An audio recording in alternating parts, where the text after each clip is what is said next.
Well, welcome back to the next instalment of the Song of Songs. Where we left off last week. It was verse 5. We got up to in chapter 4. Taking a lot longer than I thought, but it's great because I'm enjoying it myself, getting deeper into it. And as I'll mention tonight, a few of the people I'm reading, but I'll just say it now. Bible Hub. If you've come across Bible Hub, I've heard of it, but I've never really used it. But I got into Bible Hub this week because there's a good commentary section in there. So we go into the Bible Hub commentary section on the Song of Songs. You can see loads, well, that's about 10 or so different writers throughout, the last few hundred years that have commented on this, and they're all compiled. And so, just want to start off with this very first verse. I just thought, I wonder what the commentaries are on this. I read Matthew Henry. I wonder what others are saying. And so this Bible Hub commentary section is a wonderful tool, which time consuming, but I've read this section every verse with the help of these commentators this week, which is, as I've said before, there's many facets, and it's wonderful to just see other ways and consider other ways of looking at things. And so I would recommend, if you've got the time and you're enjoying this song and there's any verses that you really want to understand more, Bible Hub, the commentary section, wonderful, some great writers, some great men of God. You can see how through the ages they've read each other, or the ones that have come afterwards have read the ones before, where they've agreed and they've emphasised things, or where they disagreed, they bring out the disagreements, sometimes vehemently. And so that's what it is. It's a great discussion to be had. These are great helps in it. So where we got up to last week was verse 6, we're in chapter 4, and we got up to verse 6, and it's this, in the theme of a song, a musical, where you get rhythms, melodies that repeat. Well, this is one of them. This is another line that we've already come across. It's got that drama to it because it goes back to the drama of chapter 2. It says, until the day breaks and the shadows flee away. We've heard that before. And I said last time, it's not a day break in the morning, it's a night time, the shadows fleeing away. I will go my way to the mountain of myrrh and to the hill of frankincense. So we saw that phrase, until the day breaks and the shadows flee away, as I say, dramatically, wasn't it? At the end of chapter 2, when the beloved had been saying to the Shulamite, come away, my love. I want to see your face in the clefts of the rock, all of that invitation language, and it ended dramatically, didn't it, with the Shulamite saying, until the day breaks and the shadows flee away, turn, my beloved, be like a gazelle or a young stag upon the mountains of Bethel. And as we said, that's division, separation, and that was the refusal at that time, wasn't it, of the Shulamite, because then we picked it up in chapter 3, she's in bed, having restless time, seeking the beloved, couldn't find the beloved, because she had turned him away with those words, until the day breaks and the shadows flee away. So it's quite dramatic that the beloved now uses that language to take her back to that place, and now to invite again, to extend the offer again, to come with him, because that's what he's saying. I'll go my way to the mountain of myrrh and to the hill of frankincense, which, there's lots to be said about that in itself, but I think most of the commentators agree. This is talking about Jerusalem, but more specifically the temple. The temple is known as the Holy Hill, the Hill of Myrrh and the Hill of Frankincense, because that's where these spices were used in abundance, in the temple service. The priestly fragrances, aren't they? The priestly anointing oil, the myrrh, and the incense that was burnt was frankincense. So it's this language, and I'm very persuaded that this is talking always of the heavenly Jerusalem, going my way, going back to where I came from language. There's one thing I want to say about myrrh, which I only really grasped this year in our Torah study, when we were doing Exodus. So I just want to read it from Exodus again. Exodus chapter 30. Exodus chapter 30 and verse 23 was when we got the instructions for the anointing oil, and all the tabernacle temple service. And this is what stood out to me when I read it this year in Hebrew, because there's only certain words, you know, you build your vocabulary, become familiar with certain words, and this is one of them. But it's one of them words that's only used occasionally, but it's a powerful word. So in Exodus 30 verse 23, the Lord said to Moses, take for yourself quality spices, 500 shekels of liquid myrrh. Liquid myrrh. But when I read it in Hebrew this year, I saw the word used for liquid, and it's the word daror. And why it's so powerful, it's only used a few times in the words of God, but I became very familiar with the word in the last few years when we read it in Leviticus, and all the connection with the year of Jubilee. And it's to pronounce liberty. In the year of Jubilee, proclaim liberty. So you see that word in Isaiah 61, very famous scripture. But this is where the connection is. So I know everyone always connects me with death, rightly so. How can you disconnect me with death? But how can you ignore this aspect of it?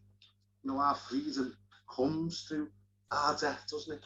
Our death in the Messiah is what makes us free from the Lord of sin and death, the Lord of the Spirit of life in the Messiah, Yeshua. So, may definitely associated with death, but now look at it also how it's connected with liberty. The Lord said, take liquid myrrh, daror myrrh, free flowing is where it's the context in the myrrh is, but it's used, as I say, in Leviticus 25, verse 10, it's used in the context of pronouncing liberty in the year of Jubilee. And then this is where you see it again. Isaiah 61, verse 1. The spirit of Adonai, Yehovah, is upon me, because Yehovah has anointed me to preach good tidings to the poor. He has sent me to heal the brokenhearted, to proclaim daror, liberty to the captives. See, this is the anointing oil. Where the Spirit of the Lord is, what is there? Liberty. Liberty. Where the Spirit of the Lord is, there is liberty. And there's that passage there. The Spirit of the Lord's upon me to proclaim liberty. So whenever you see this myrrh, think of it in that way as well. You know, and obviously that Isaiah 61, Yeshua uses that, doesn't he? Speaks that scripture in Luke, very famously. In Luke chapter 4, verse 18, when Yeshua is in the synagogue, Nazareth on the Sabbath, and he opens the scroll and reads exactly that and says, this day is fulfilled in your hearing. You know, amazing. What a passage. So just build that into your understanding of me, and we'll have more to say about me as we go on, because you know, it's in this song a lot. So the next part, let's just move on a little bit quicker. This is beautiful, isn't it? Oh, the language now, the bridegroom continues. You are all fair, my love, and there is no spot in you. I'll carry on. Come with me from Lebanon, my spouse. Kala in Hebrew. Kala, come with me from Lebanon, my spouse, with me from Lebanon. Look from the top of Amanah, from the top of Senir and Hemon, from the lion's dens, from the mountains of leopards. Let's go over all that again. But I want to put it all together because the context is until the day breaks. The invitation is being extended again on the back of the refusal. The beloved is again saying, you know, in the context of the parable of the wise and foolish virgins, where they all fell asleep because the bridegroom delayed. You know, and this is the bridegroom coming for the wise virgin now. And this is the wise virgin. So the offer is extended again. It's come with me. Come with me. Obviously, to where he said he's going, to the hill of Mary. And the to the mountain of myrrh and the hill of frankincense, come with me, and it's come with me from where you are, and the place where she is Lebanon. And we'll look at that more now. But let me go over this part. Familiar language to us now. We've seen this language already. You are all fair. None of that dark but lovely language from the beloved. Not the way he sees it. He sees it. He sees the end from the beginning, doesn't he? He sees the end from the beginning. He will complete the work he's begun on us. This is how he sees. All fair, my love. And there is no spot in you. And that should be really resonating, if that's the right word, but that should really be connecting now with the language that we know so well of what Yeshua's coming back for. He's coming back, isn't he, for a pure and spotless bride. A bride without spot and blemish. And that's why he's using this language. You're all fair, my love. There's no spot in you. And then for the first time in this song, first of 5 times in this chapter, well, going into chapter 5 next week as well, and then it finishes that language of Kala, my spouse, my bride. So it's definitely carrying on from chapter 3. It's King Solomon coming on the day of his wedding, on the day of the gladness of his heart. This is definitely the wedding scene. And as some of the commentators have read said, this is the end of the betrothal period, and now we're entering into the wedding phase, and that's the start of chapter 5. Undisputably for me, the seer is the wedding supper that we look at when we get there. It's chapter 5, but this is the invitation to the spotless bride to come with me, come away with me from Lebanon. But there is no spot in you. We'll come into all this. All fair is obviously 2 Corinthians chapter 5. Let me just read it. 2 Corinthians chapter 5, verse 17. One of the first ones you learn, isn't it, when you get born again? Therefore, if anyone be in Christ, he is a new creature. You know, these are powerful words. He is a new creature. Old things are passed away. Behold, and that's what it means with your dove's eyes. You need your dove's eyes now to behold all things. What? All things. What did he say? You are all fair. And that's what 2 Corinthians says. All things are become new. Isn't it great? Isn't it beautiful language? That was 2 Corinthians chapter 5, verse 17. I want to just read another couple. Colossians chapter 1 and verse 22. I want to just read that as well. Same language, but beautiful language. This is the new creation language. Colossians chapter 1, verse 22. Well, let's go from verse 21. And you who were once alienated and enemies in your mind by wicked works, yet now he is reconciled in the body of his flesh through death to present you holy and blameless and above reproach in his sight. This is what the work of Yeshua is. This is what the cross and his blood and all of the atonement and everything's for, to present us holy, without reproach. You're all fair, my love, and there's no spot in you. I just put it in my notes. It reminds me, and it does remind me of the Genesis narrative, the creation narrative, when at the end of the 6th day, when God had done everything, and he looked at it, and he said, it's very good. It's very good. And that's what it reminds me of, that language. You're all fair. It's all very good. Because, like I said before, you know, as he sees through faith, he sees the end from the beginning. You know, we are all a work in progress, but he sees us complete in him. That was the other scripture I probably would have read from Colossians chapter 2, verse 10, that you are complete in him.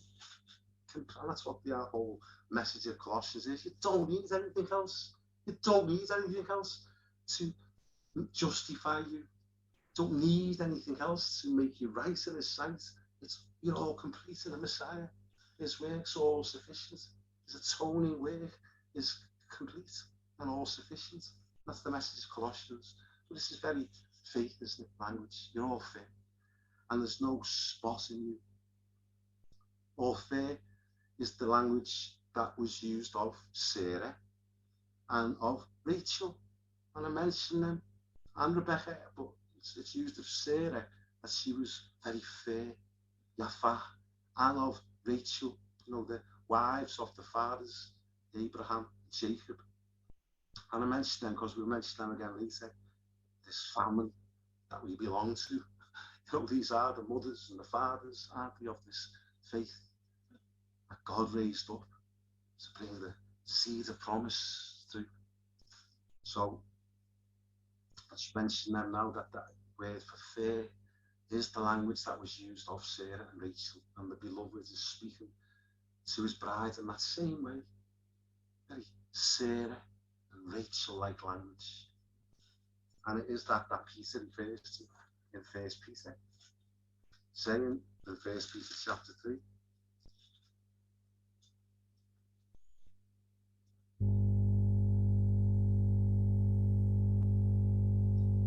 Verse 1 Peter chapter 3, verse 3, do not let your adornment be merely outward, arranging the hair, wearing gold, or putting on fine apparel. Rather, let it be the hidden person of the heart, with the incorruptible beauty of a gentle and quiet spirit, which is very precious in the sight of God. For in this manner, in former times, the holy women who trusted in God also adorned themselves, being submissive to their own husbands, as Sarah obeyed Abraham, calling him Lord, whose daughters you are, if you do good and are not afraid with any terror. See, that's how part of this family we are. Peter's used as Sarah as an example, saying, this is who you ought to be like. You're born of this same seed, this incorruptible seed, and it's that hidden person of the heart where the real beauty lies. Spots and blemishes, let's have a look at that, because that's what he's saying. There's no spot in you. No spot in you. So we also understand that's what they are, shouldn't we? What does that even mean? I think it helps us a lot through the week when we read Leviticus, and Leviticus about the condition of leprosy and what to examine for leprosy, and if the spot is red and the spot is white and it's got a white hair, and all kinds of conditions that the priests had to be able to examine someone to know if it was a leprosy, an outburst of leprosy or not. And that was the spots and the blemishes, that were outward manifestations, and as we said at the time, outward manifestations of an inward condition, of an area of the life that needs attention, and it manifests outwardly to get your attention. And that's what we said at the time. It's what this supernatural plague of leprosy was for, so that you wouldn't be left in this state, but it would be dealt with. And that was God's intention, to deal with these things and to cleanse people, bring them back into fellowship. So that's what he's saying to the beloved. There is no spot in you, but we have to pay attention to spots and what they mean. So in the context of the Bible, spots are talked about in Jude and in Peter.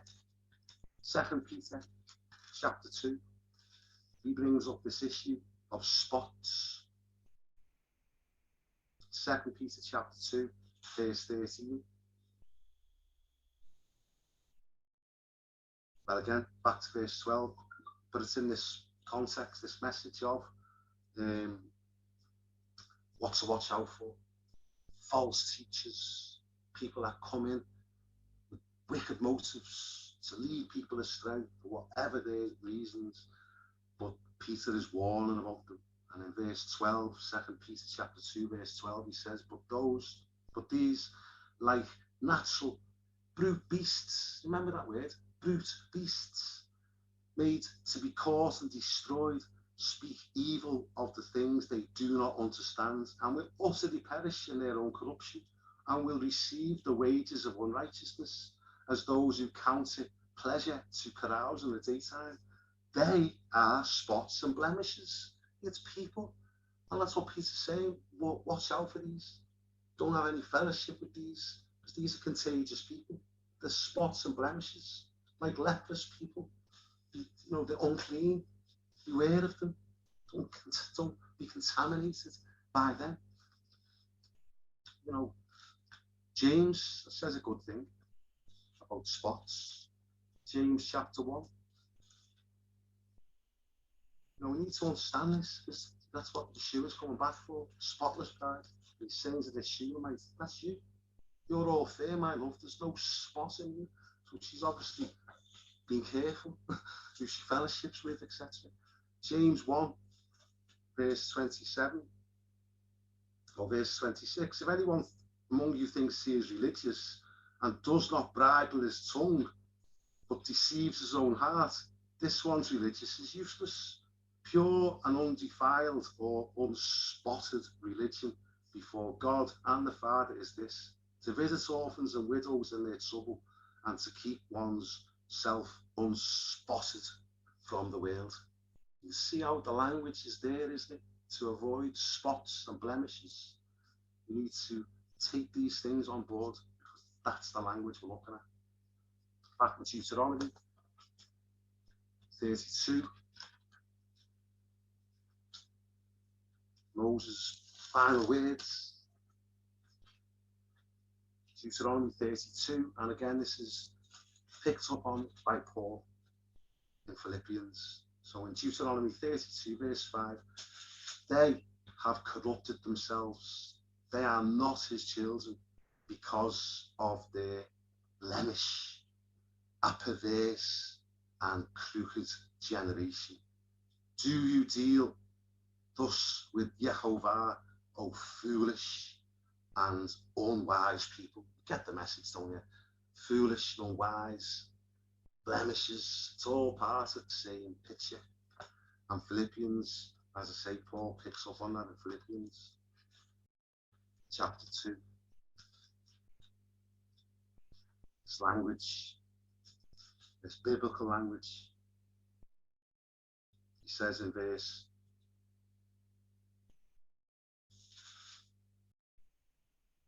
12, therefore, my beloved, as you've always obeyed, not as in my presence only, but now much more in my absence, work out your own salvation with fear and trembling. That's a powerful one, isn't it?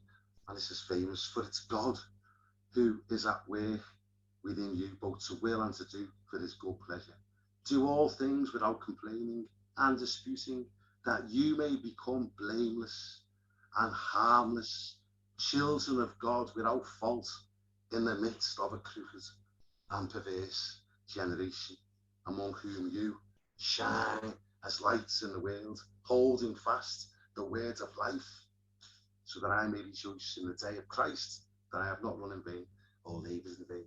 He's using the language of Deuteronomy, that we are in the midst of a crooked and perverse and a generation full of spots and blemishes, and we must avoid that contact in that way.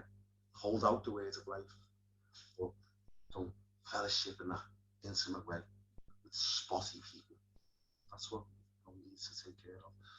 So that's what spots and blemishes are, and what the bridegroom is saying to the Shulamite, to the wise virgin who's made herself ready, to the bride to be.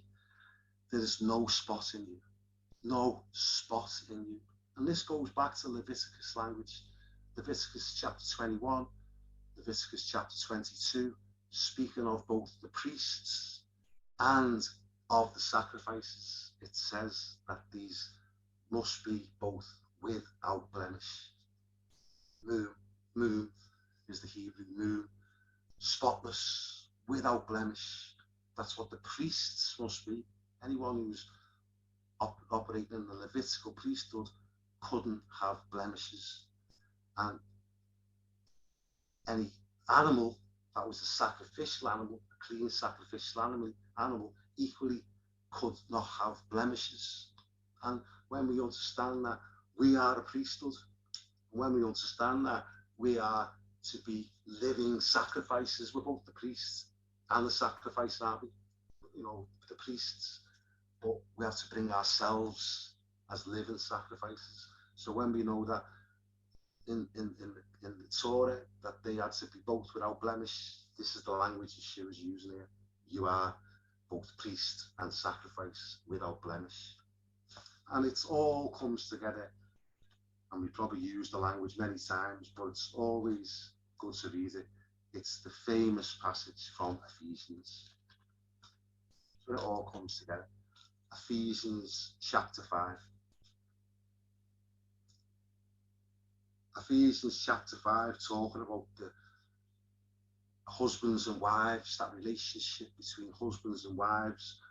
But Paul just brings it all together when he says in verse 25, husbands, love your wives, just as the Messiah also loved the ecclesia, the called out ones, the assembly, and gave himself for her, that he might sanctify and cleanse her with the washing of water by the word, that he might present her to himself a glorious assembly, not having spot or wrinkle or any such thing, but that she should be holy and without blemish. That's exactly the language, isn't it? But remember, the Song of Songs was written well before Paul wrote Ephesians. You know, it's the one God, it's the one Spirit, it's the one message. But Paul is using language that we're reading tonight. There's no spot in you. Surely you can see what's taking place here. Solomon came on his palanquin on his wedding day. He's asking this wise virgin to come with me to the mountain of Myrrh and the hill of frankincense. Come with me, because there's no spot in you. You're the bride. You're the bride. I'm really convinced that this is what the wise virgins will hear. Here's one of the commentators I want to mention this week. As I say, there's several of them on Bible Hub, and I think it's so good to read these people. You can see how others have read. You know, Charles Spurgeon, one of the most recent out of all these great commentators and Bible expositors and teachers, said everyone should read Matthew Henry.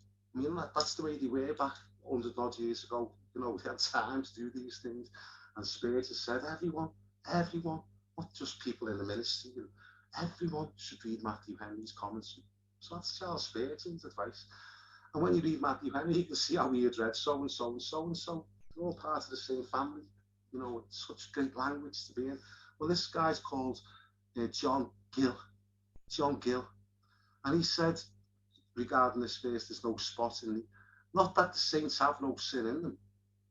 Not that the saints have no sin in them, nor any committed by them, nor that their sins are not sins, nor that they have no spots in them, with respect to sanctification, which is imperfect. I thought, wow. But with respect to their justification, there's no spot in you. He's saying it's not talking, you're not the finished article yet. You know, there's issues still. It's not talking about sanctification. This is what John Gill says. It's talking about with respect to their justification, as having the righteousness of Christ imputed to them and covered with that spotless robe. They are considered as having no spot in them. God sees no sin in them, so as to reckon it to them and condemn them for it. And they stand unblameable and unreprovable in his sight, and will be presented by Christ both to himself and to his Father, and in the view of men and angels, not having any spot or wrinkle or any such thing within them. That's beautiful, isn't it? Real good, isn't it? You know, it's got to deal with issues. We're on a journey. We're being transformed, aren't we? We are being sanctified from glory to glory. We are a process, aren't we? We're a work in progress. But he's saying this is talking about in terms of justification and how God sees. It's beautiful, isn't it? So I want to back that up with a few more scriptures from the New Testament. Ephesians chapter 1, verse 4.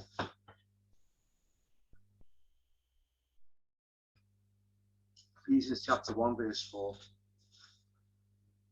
just as he chose us in him before, this is so powerful, the foundation of the world, that we should be holy and without blame before him in love, having predestined us to adoption as sons by the Yeshua Messiah to himself, according to the good pleasure of his will, and to the praise of the glory of his grace, by which he has made us accepted in the beloved.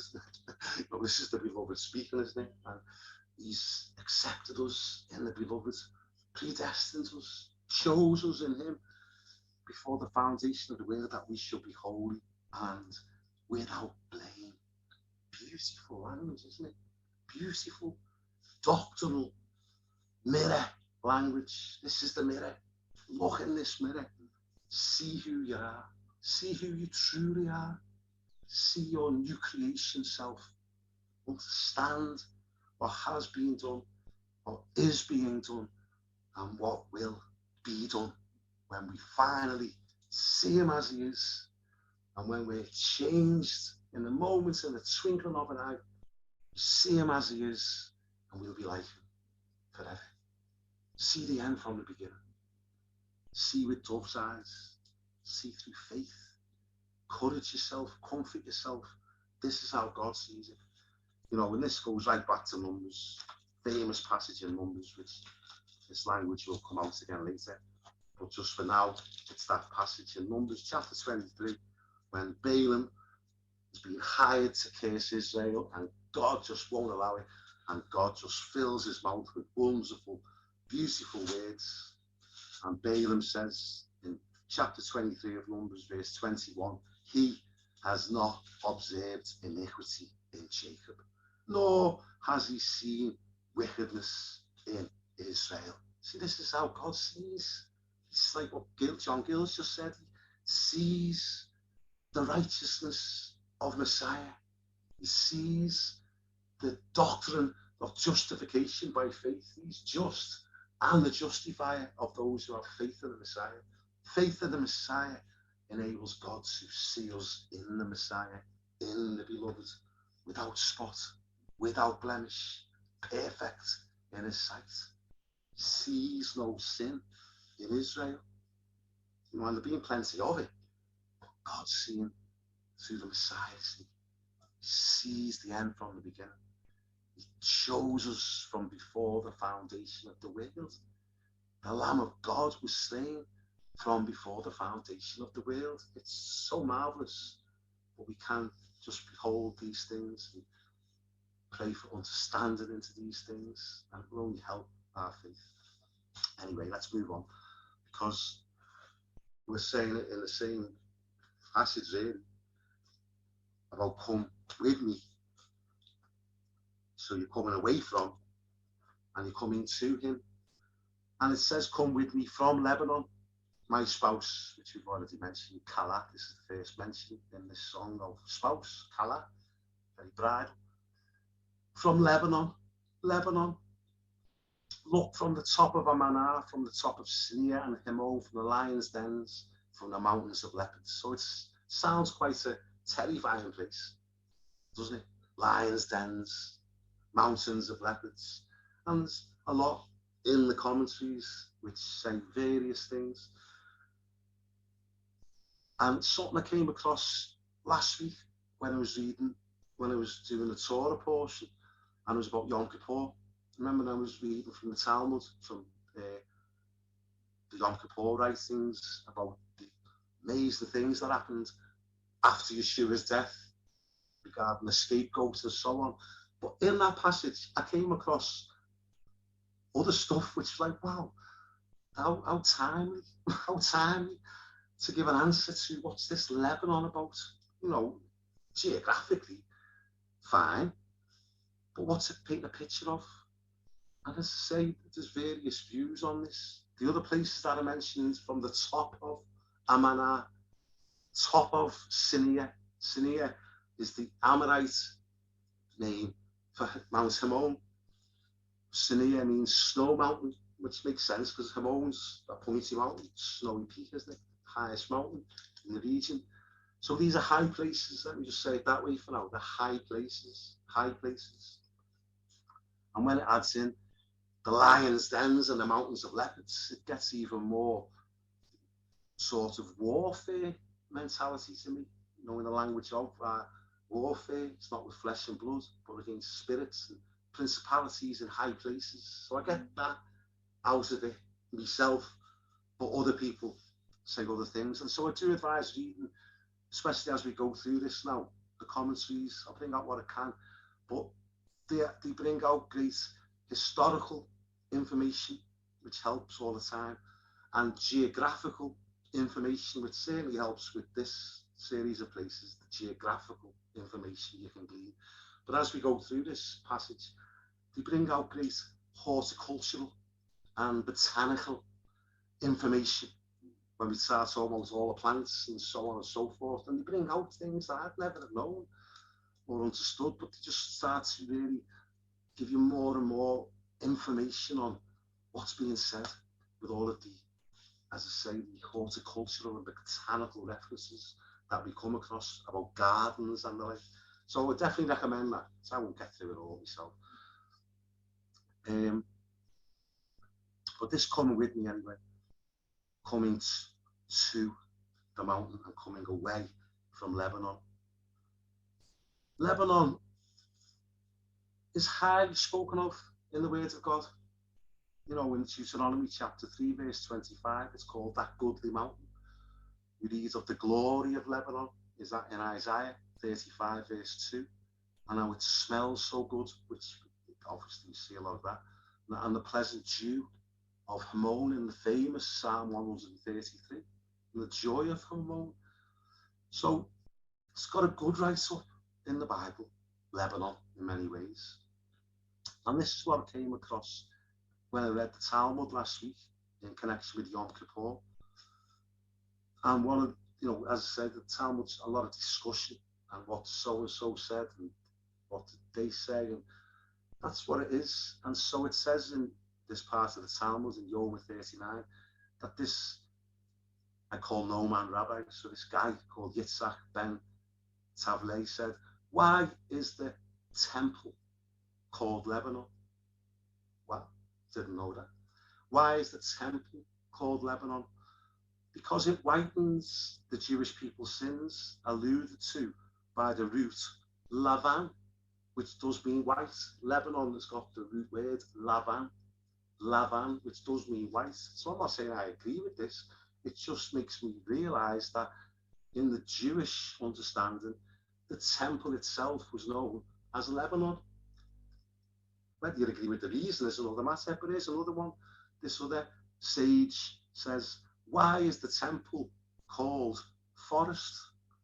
As it's written, which it is written in 1 Kings chapter 10, verse 17, the house of the forest of Lebanon. And it does, when Solomon made the temple, he had an area that was called the house of the forest of Lebanon. And it tells you that's where all the shields were. That's where all the shields were stored up and everything. So going into that warfare mentality and how it connects, this temple was known and was connected with Lebanon. And that makes sense, doesn't it? Because Solomon got all of the cedars from Lebanon. You can imagine the smell of that place, couldn't you? How rich and odorous it would be.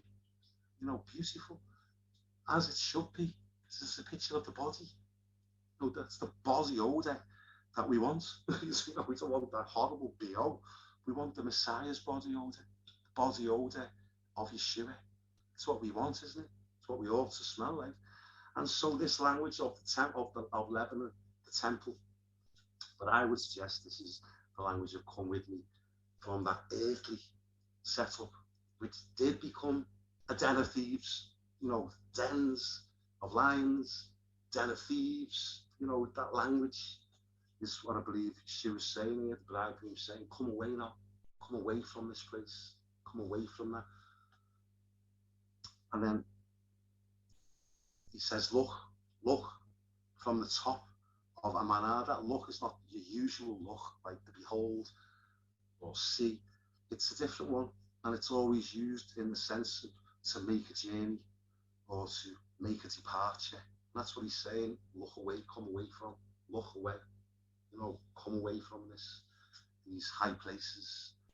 And I am going along still feeling that it makes sense with me to use the spiritual warfare language of this, because the lion's dens is the language of First Peter, isn't it? When Peter says in chapter 5, let's read that. First Peter chapter 5. Like I haven't read these scriptures for a good while, but the great scriptures that when I first became a Christian, these were the go-to scriptures that you heard so often. But it's good.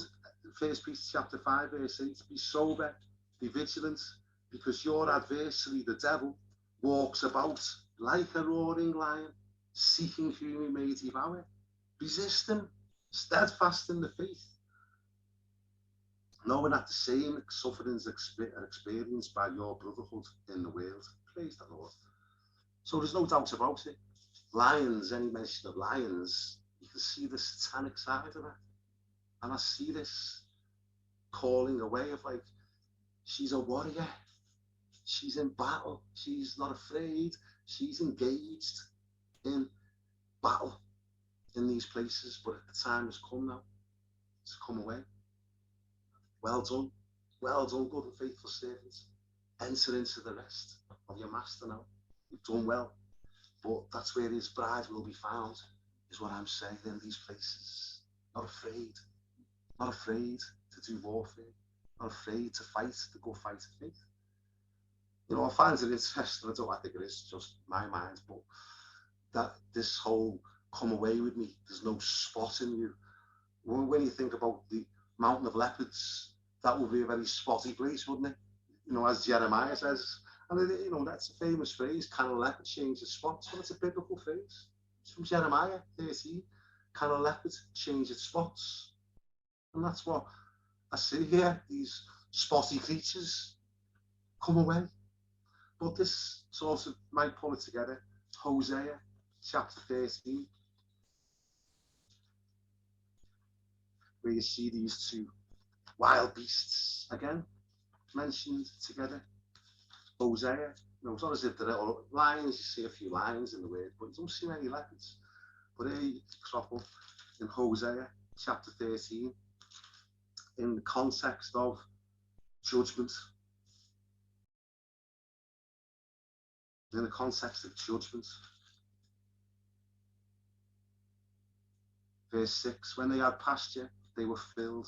They were filled and their heart was exalted. Therefore, they forgot me. So I will be to them like a lion, like a leopard by the road I will live. I will meet them like a bird who prides of her cubs. I will tear open their ribcage, and there I will devour them like a lion. The wild beast shall tear them. You see, it's judgment language. Come away. Judgment is about to break out. Come away. Come with me. You're not here for the time of wrath. You're not appointed for that time. The leopards and the lions come at a time of judgment. You can see that, can't you, from Hosea? So I would just say this is all, the bride is now escaping the wrath to come, escaping the hour of trial that will come upon the whole earth to test them, which is Yeshua's message to who? For me, the wise Philadelphian assembly of Revelation 3. It's this, come away. I will take you out at the hour of trial. And that's what I see in this. The leopards and the lions, in that context, is all associated with the judgment that comes because of rebellion, because of turning away from the Lord, because of being satisfied with the, like it said there, they were filled and the heart was exalted and they forgot me. Well, when that happens, it's leopard and lion time. And so the beloved saying, come with me from that. As I say, I do believe this is a message of the warrior bride, the bride who is not afraid and is doing the warfare in these high places. That's what it says, isn't it? In 2 Corinthians chapter 2. 2 Corinthians chapter 2.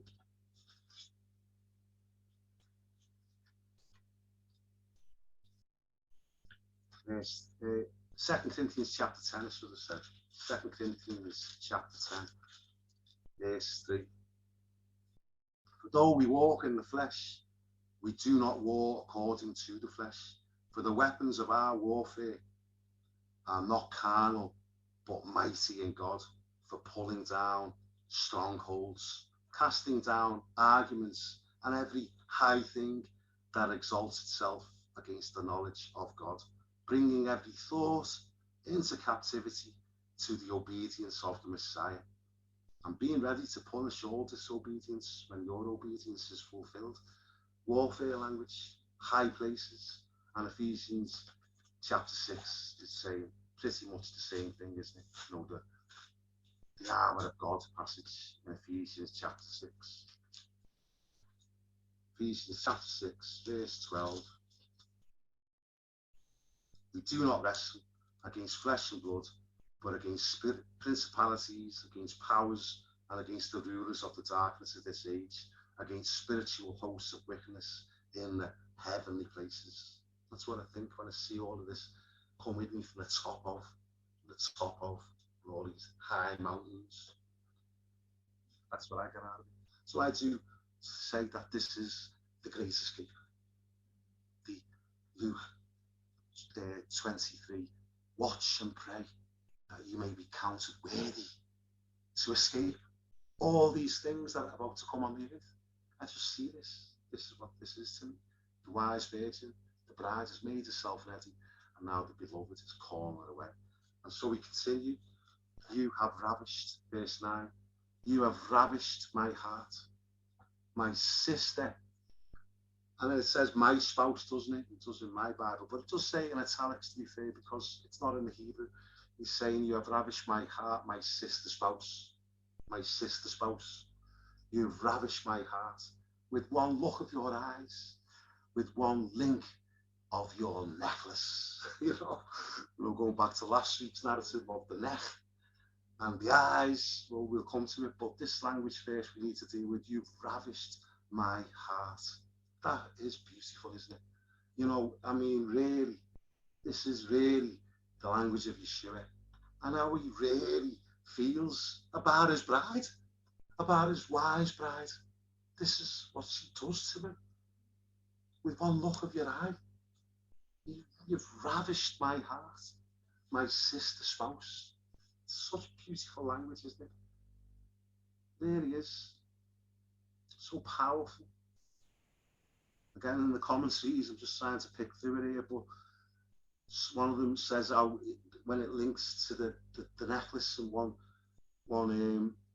link of your necklace, one chain of your neck chain, he's saying it's got the language of how you've captivated my heart. You know, you've got hold, you've captured my heart. You know, the language of the necklace, that's someone's commentary, which I just love, the way people see things.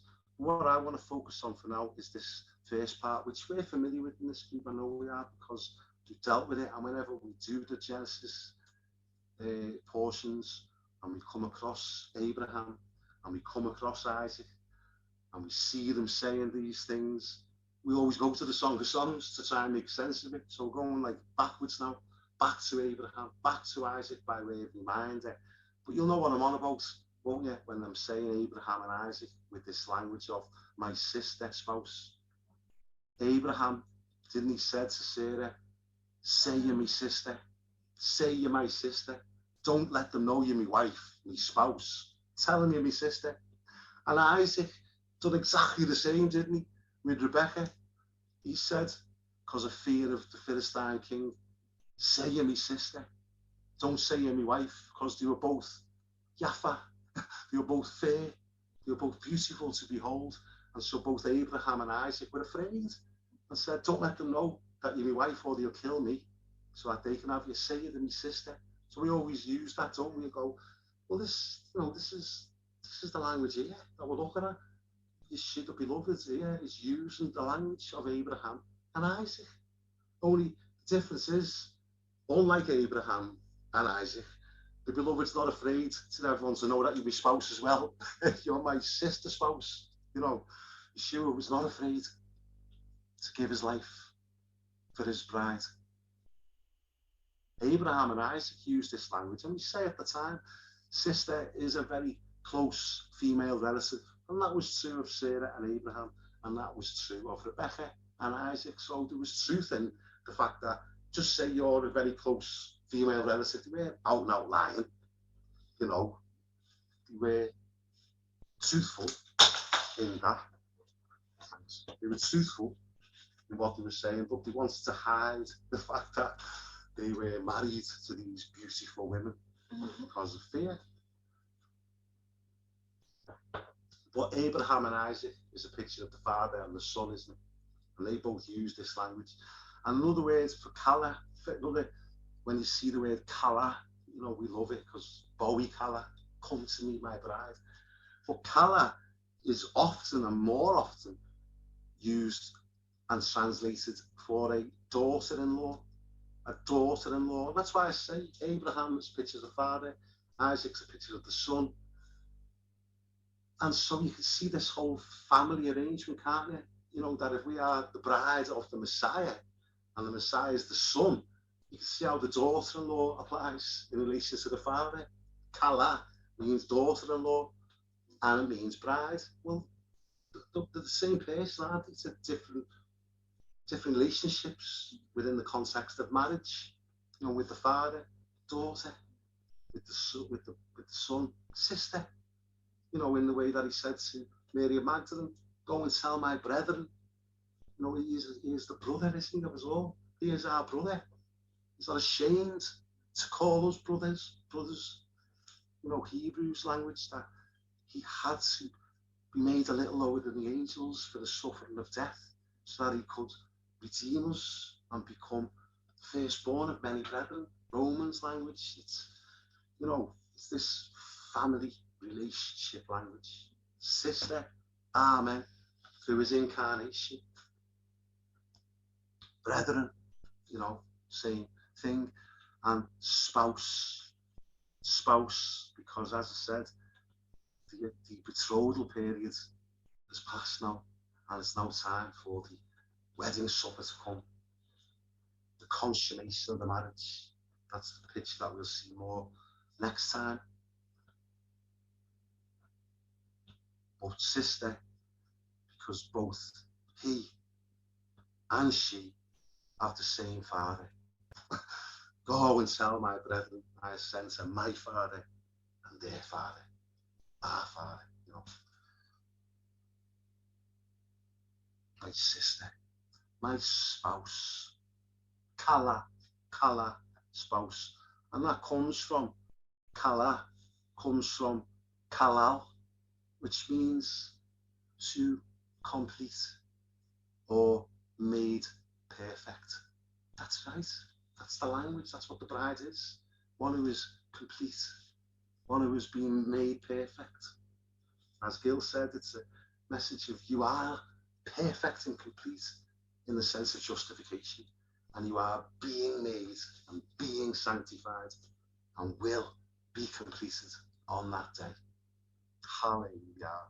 Come with me, my sister, my spouse. Beautiful, isn't it? Thou hast ravished my heart with one of those eyes, with one look of your eyes. And we don't have to put it, but we know what these eyes are, don't we? Dove's eyes. Dove's eyes. Monogamous, faithful, undistracted. Only have eyes for you eyes. And when he sees that we love him. Oh, we have not yet seen him, but we love him. That language that Peter uses. That ravishes his heart. Faith ravishes his heart. One look of that eye of faith. Because his eyes roll, don't they? It says his eyes roll throughout the earth, looking for those whose heart is steadfast, for those who are hearted towards him. He's looking, isn't he? He's looking. When he sees a dove's eye, it ravishes his heart. That's got to be us, hasn't it? I mean, we want to ravish his heart, don't we? We want our eyes to be upon him, and we want him to see that our eyes are upon him, and we want his heart to be ravished. You know, look, he is real, Yeshua. And this whole language of the bridegroom is for us to get the picture. But he used this language of himself, doesn't he? And in Zechariah, you see how he is zealous for his bride, zealous for Zion. You know, in that understanding of a man and woman, you really get his passion for those he has paid the price for, male and female. You know, he so loves the eye of faith.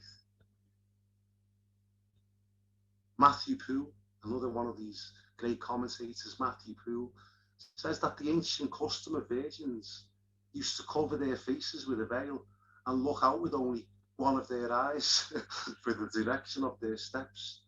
By this one eye, he seems to mean that fundamental grace of faith by which Christians look upon Christ and discern his beauty, and which is precious in the sight of God and of Christ. Amen. The look of one of those spiritual eyes that Paul prays for, let their eyes of their spiritual understanding be open, Lord. This is what ravishes his heart. And he sees that we understand the language of faith. We understand the gospel message. We understand how beautiful he is. That ravishes his heart. And with one chain of her neck.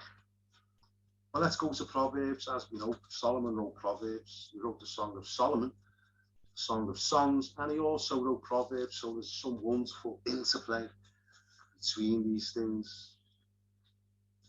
It's Proverbs chapter 1. I think you know what it's all about.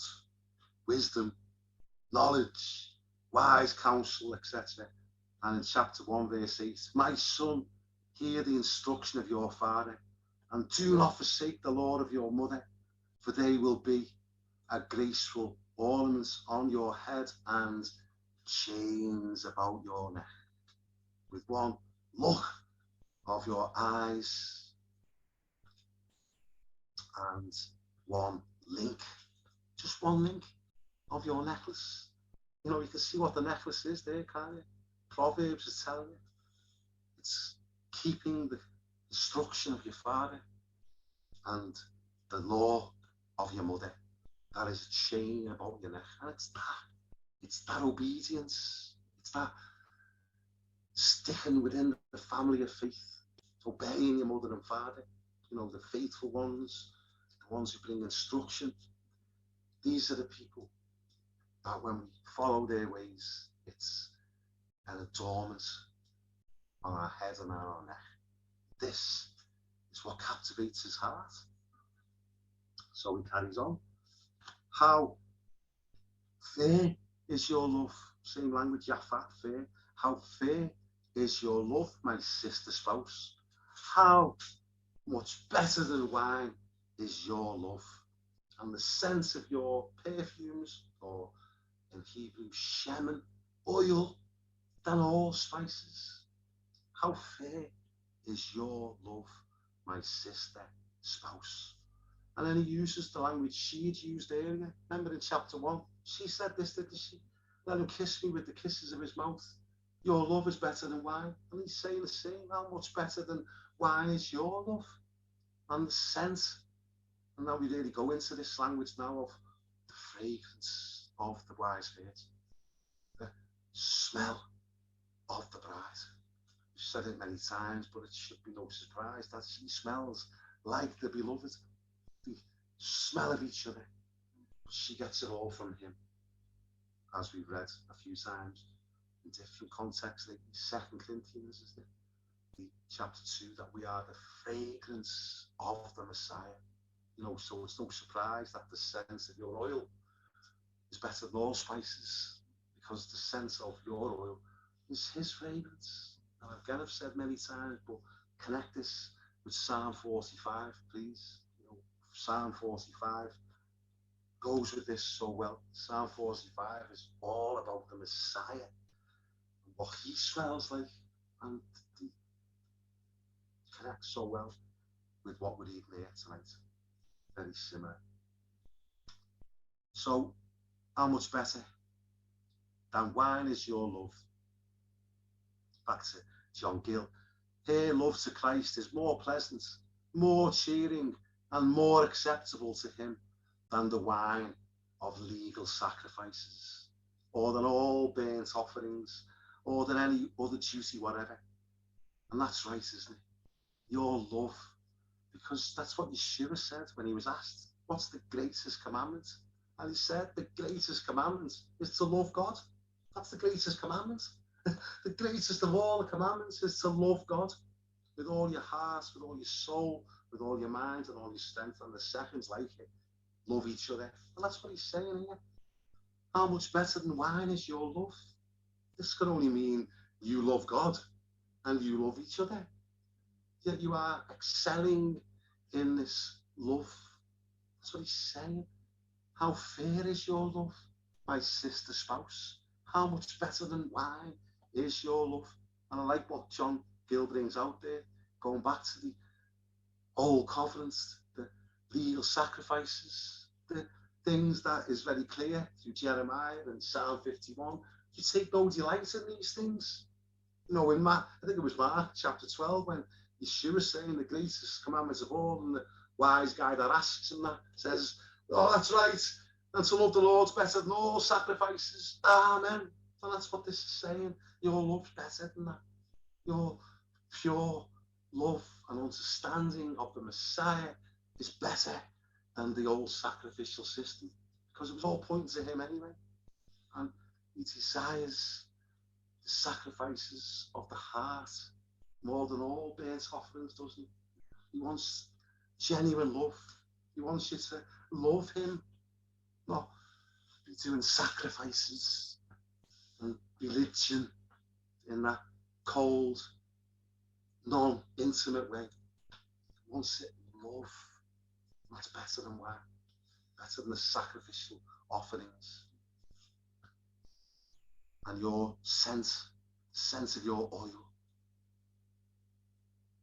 better than all spices. And I mentioned it, but there's the reference, 2 Corinthians chapter 2, verse 15. We are unto God a sweet savour of the Messiah. That's what we are to God. We smell like the Messiah. Like the Messiah. It's quite amazing, isn't it? Quite amazing. And again, in my studies, come across one of them saying something which I never really thought. I think someone might have mentioned it in this group when we were there, and I didn't grasp it at the time. But the Esau narrative, remember when Jacob was getting the blessing and Rebecca clothed him with Esau's garments, and Isaac smelt the smell and loved the smell of Esau's garments, which I've never really seen the connection. But as one of these commentators saying, it's like the fragrance of the firstborn is what pleased Isaac. And that's the redemptive message, even in that narrative, that he had to wear Esau's garments, which I just never quite understood. But in this context, I get it, that we're the fragrance of Messiah, the firstborn. You know, it makes sense somehow. But that's another matter, I suppose. But your scent of your garments, the scent of your oil is better than all spices. So remember what we read in the very first chapter. And something that I don't know why, if it's connected, but the last few weeks, we have sang a lot, haven't we? And praised his name. We have, haven't we? We've just praised his name a lot, singing like them beautiful songs, Salvation is your name, and all the other songs that we can bring out to praise the name of Yeshua. Because that's what the Shulamite said, didn't she, in the first chapter? Your name is oil poured forth. So if she smells of all this oil, I would suggest it's because she speaks a lot his name, whether that's in prayer or thanksgiving or testifying. Let his name be on your lips, because his name is oil poured forth. His name, Yeshua or Jesus, whoever you use his name is oil poured forth. The more you speak his name with a heart of faith, then a fragrance will be there. God will smell it. God will smell it, and I believe others will too. Well, that's what 2 Corinthians is saying. We are a fragrance to one, an aroma of life, and to one, an aroma of death. So we really need to be concerned about our body odour, you know, and it is a horrible thing, BO, isn't it? Oh, it's horrible and pungent, but it's the body odour of Messiah that we want, and that is a lingering, penetrating fragrance that could save people. That fragrance could linger and bring people to salvation when we speak his name in the context of him being the Saviour. You know, praise his name, pray his name, speak his name. His name is ointment poured forth, and she is being commended here for the smell of her oil. You know, she speaks about Yeshua, don't it? It's also speaking of the sweet smelling, pleasing aroma of a sacrificial life. You see it, don't we, in the Leviticus? These sacrifices are a sweet aroma, a pleasing aroma to the Lord. And so this is that. This aroma that he loves speaks of a sacrificial life. One who knows, yeah, I am a living sacrifice. I've got a cross, and I'm going to follow Yeshua by taking it up, denying self, understanding it's no longer I that live. It's the Messiah that lives in me.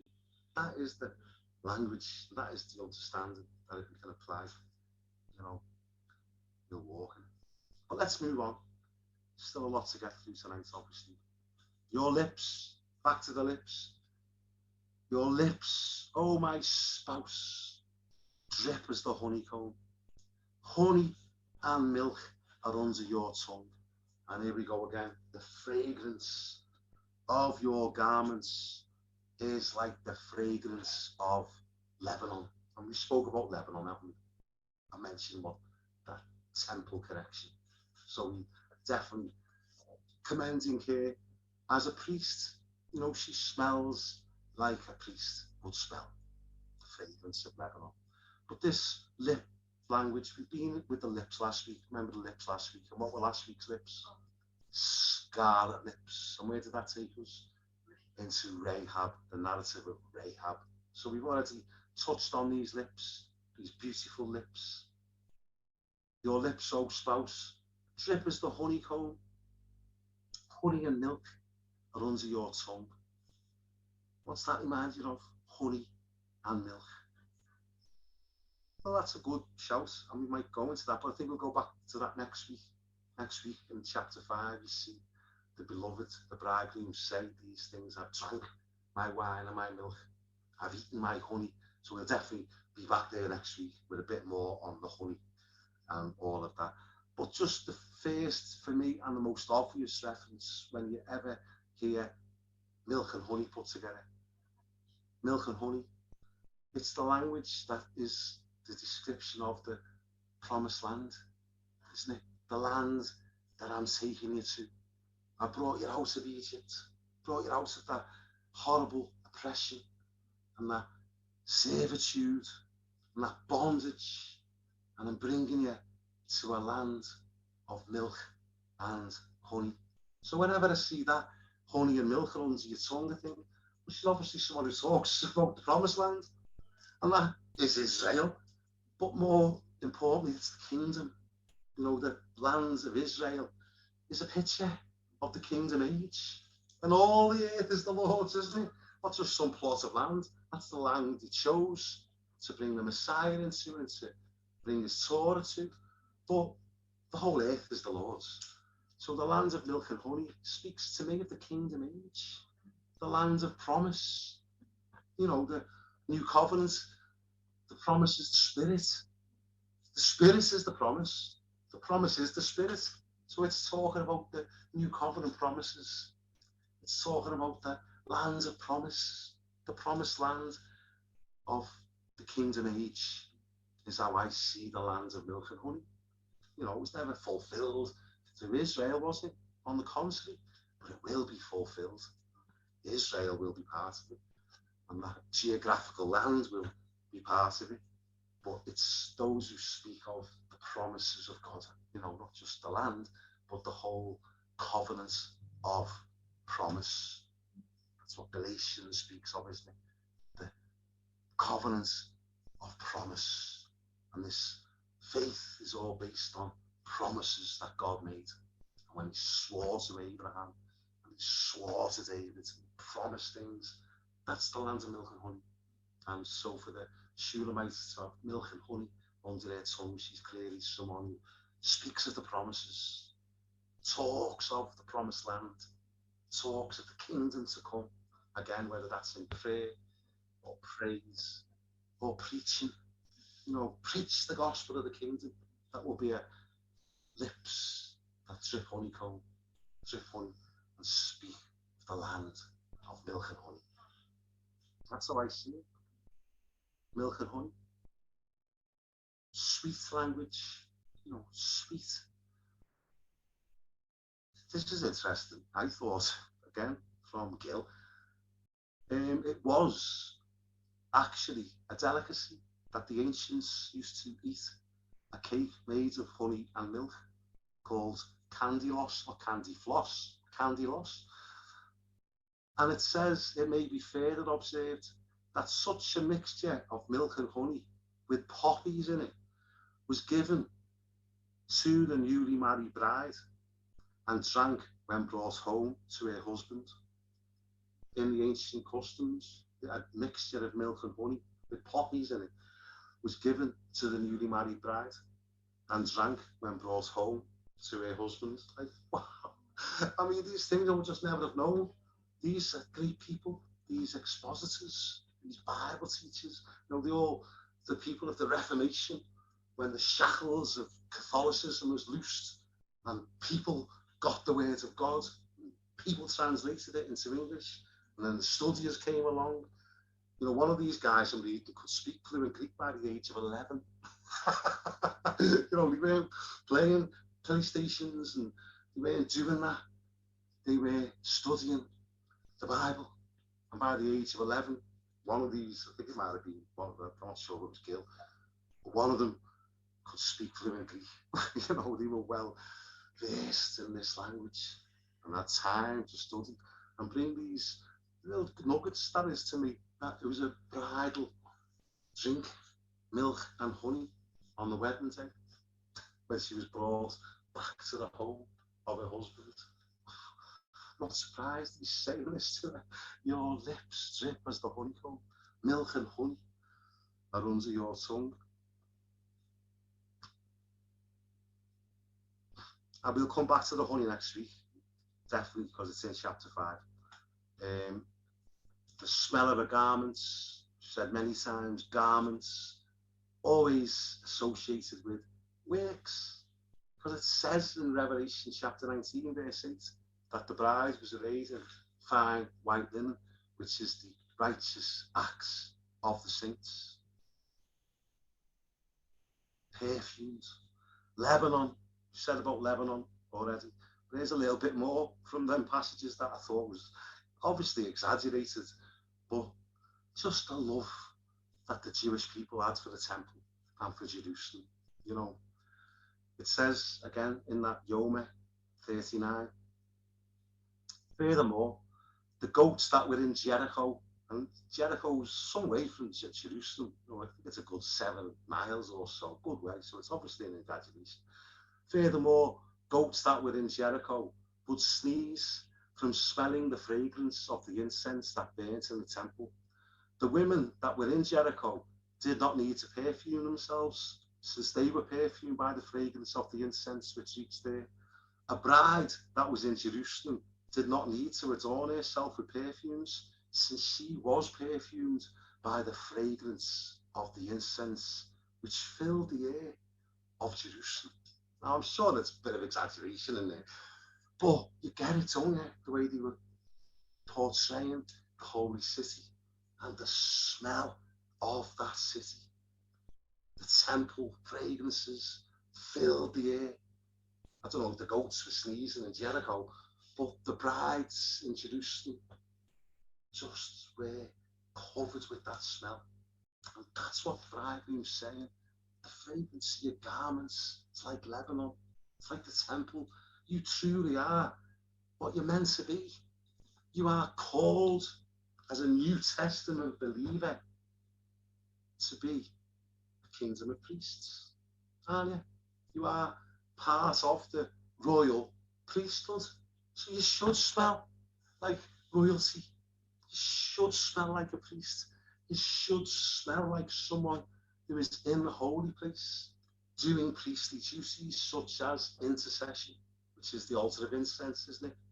You know, myrrh, as I've brought out at the start, is a message of liberty, proclaiming liberty. You should smell like the holy anointing oil. You should smell like the holy incense, because these are the duties of the new covenant believer as a member of the royal priesthood, a kingdom of priests. This was always God's intention. Peter tells us, First Peter tells us, that's fulfilled in the new covenant. You're the kingdom of priests now. You're the royal priesthood. That's what you should smell like. Fair enough.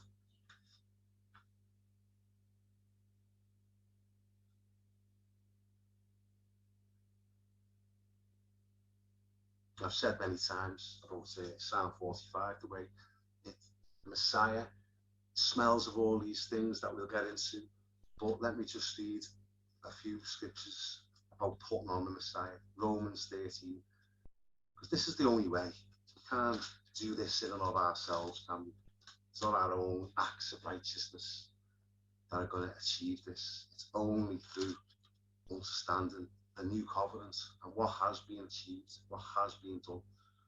So Paul says in Romans 13, verse 14, put on the Lord Yeshua the Messiah and make no provision for the flesh to fulfill its lusts. Ephesians 4, this is a cracker. Ephesians 4, verse 24.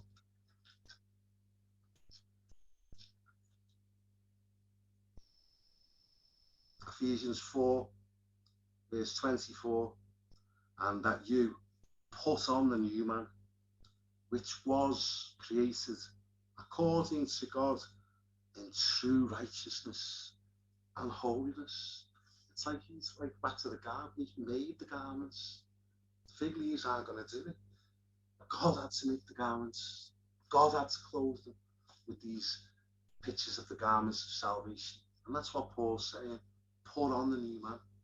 Put on the new man, which has been already created in God in true righteousness and holiness. So if you want this fragrance, it can only be by this new covenant, a new creation understanding kind of, this putting off the old that stinks, that's got horrible body odor, and putting on the new, which has got the body odor of Messiah, body odor of Yeshua. That's how we'll smell this way. But let's move on. A garden locked is the next part now. So it goes into another area now. That's why I said these commentaries are wonderful for their horticultural and botanical information. A garden locked. Here's my sister spouse. A spring shut up, same word as locked, bolted, same language. A fountain sealed. Wasn't that beautiful? I remember this is what first really got me into this song, was that language, because I knew somehow God was saying it to me. That's who you are now. You are that. No one's going to get you. I got the whole protection out of it, knowing, oh God, you have sealed me. You know, it's like the New Testament language, isn't it? You've been sealed for the day of redemption by the Holy Spirit. We are sealed until the day of redemption. That's what I got out of it. But I want to go back into the whole garden narrative, because this has got to take us right back, hasn't it, to the beginning, right back to the perfect state when, before the fall, when God created, made Adam, built the woman, and put them in the garden, place of perfection, isn't it? Place of paradise, because that's the word that we'll see soon. that this is what this place is called, paradise. And it's where it all ends up, isn't it? The book of Revelation, chapter 22, is paradise restored, isn't it? Back to paradise, back to where it all started before the fall. The end from the beginning. Started in a garden, ends in a garden. And here we see that the beloved compares his spouse to this garden. Because he loves gardens, Yeshua, doesn't he? You know, he is the creator. And when he rose from the dead, Mary thought he was the gardener. Don't know why. Maybe, you know, if you got a license to say these things, what maybe he was just smelling.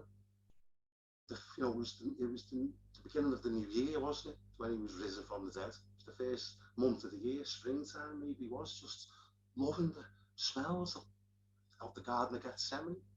You know, Adam fell in a garden, sin entered in a garden, and Yeshua died in a garden, didn't he? And was crucified in a garden, or in that place where he was crucified, there was a garden, and in that garden there was a tomb. So Yeshua rose, didn't he, in the garden.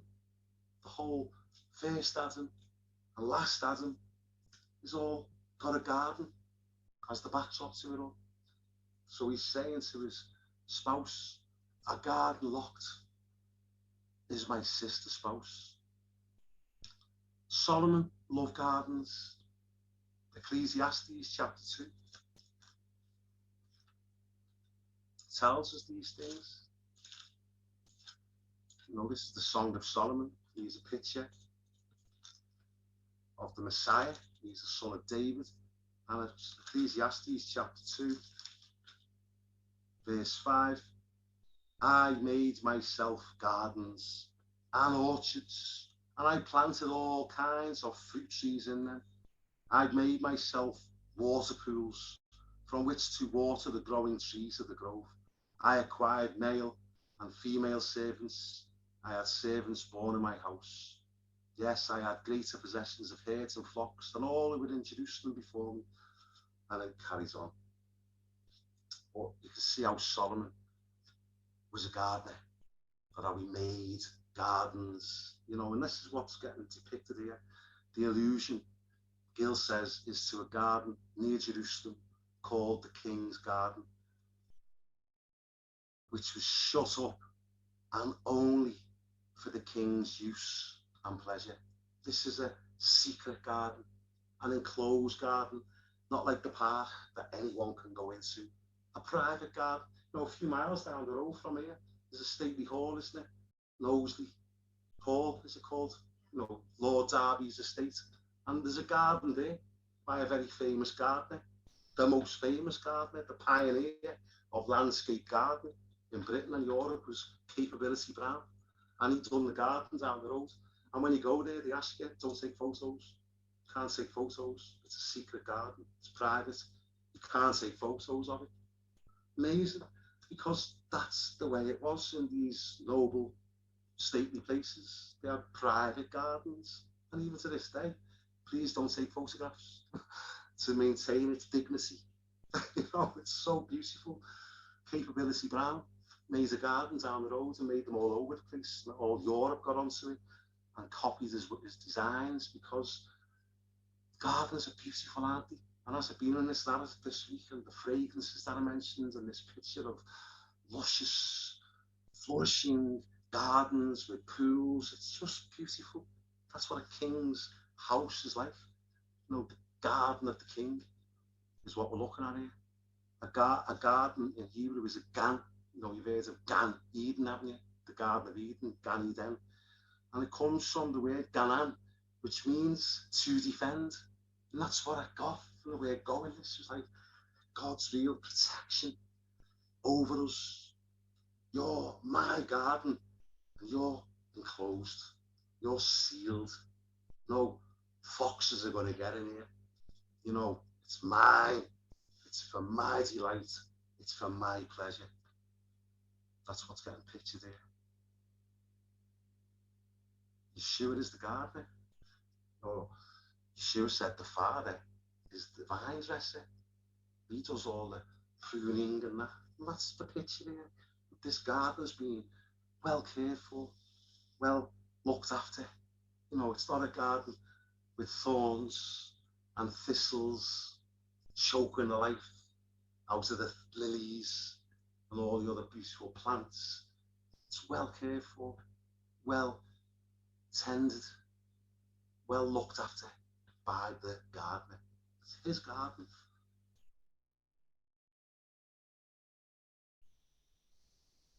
Do you want me to start finishing off? Okay. Yeah, still got some time to go here to develop this garden. So we'll leave it there. Lynn's getting restless, so we'll call it a night.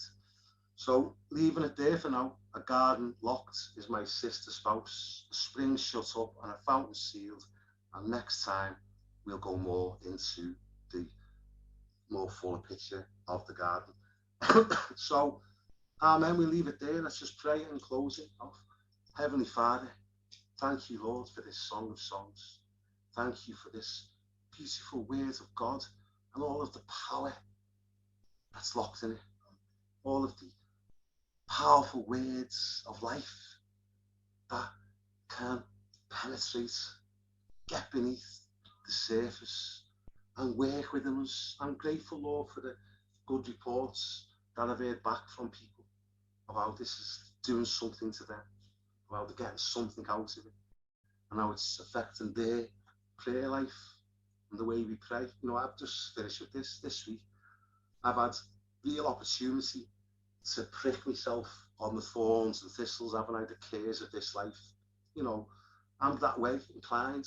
I can go broody and think about cares and get depressed if I let myself. And so when I had the opportunity this week to prick myself with the cares of this life, I ran to the Lord and said, Lord, I want to be a lily.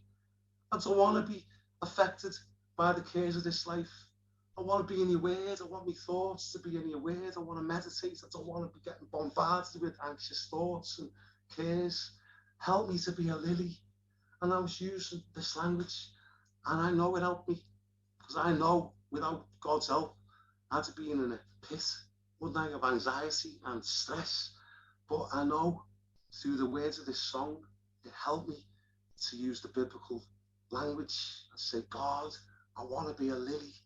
I don't want to be worrying and anxious about issues that can take me out of your presence, take me out of your joy, take me out of the word. Help me.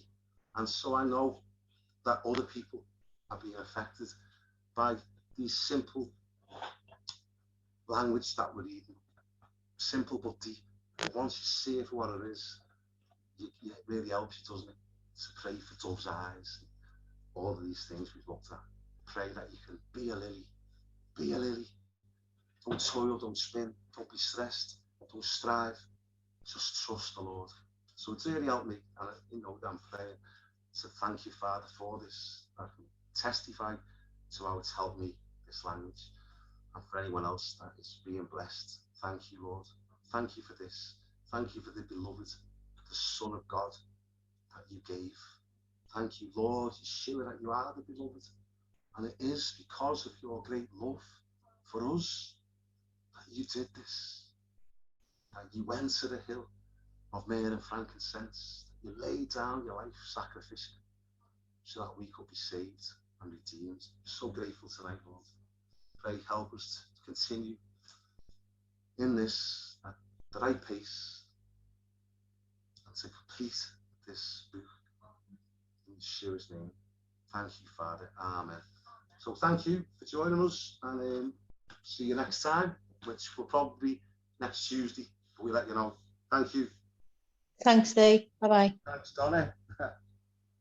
Shalom.